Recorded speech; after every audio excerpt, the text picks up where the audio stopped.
years by 2015 and expected to double the number of rooms signed up by 2015. And so that's another 40,000 rooms in Marriott. In 2011 alone, because of the AC transaction and also the addition of the 4 autograph hotels from AC, will add close to 13,000 total customers. And Ted, you've been kind of enhancing the quality of the average hotel represented within your system over the last couple of years, as we discussed during our conversations. So I imagine that your focus isn't particularly on system growth, because you're not intending to go from 480 members to 1,000 over the next 5 years, or are you? Another one of our guiding principles is grow so that we can stay true to ourselves. And there are many ways to grow. Certainly growing number of stores is one way to grow. For leading hotels in the world, when I joined the company, the biggest growth for us is to drive a lot more revenue to our hotels, is to improve the quality of the brand. When I say quality of the brand, it's interesting because in a chain brand situation, the chain defines the hotel. The chain brand defines the hotel.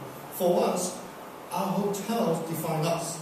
So in many respects, who we have in the portfolio reflects the brand. So we've gone through a process of those who are unwilling or unable to keep up with the quality standards of everybody else who are investing in it. We make adjustments to the portfolio, and we have exited about 20% of our members in the last 2.5 years. We have hotels that join us as well. We're not a big pipeline company. You won't hear us talk about X number of rooms in the pipeline. We have a lot of interest.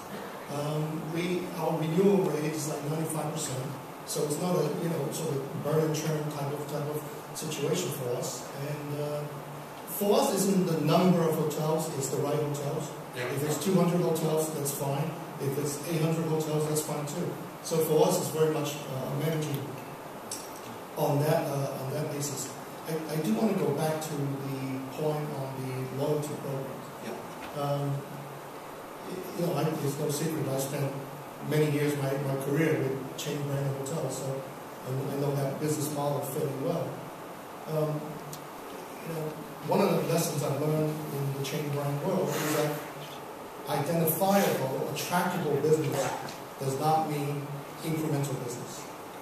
So we really have to sort of look at the business. This is a great hotel. Intercon does a great job running this hotel.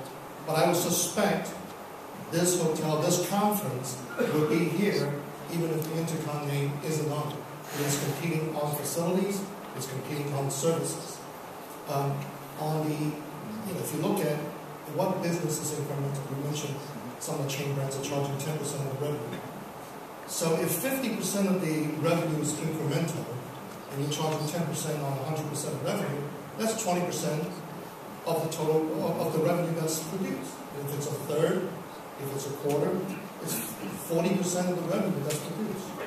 And if there's only 10%, you should just give the revenue back to them and say, thank you very much, because it's a break-even situation.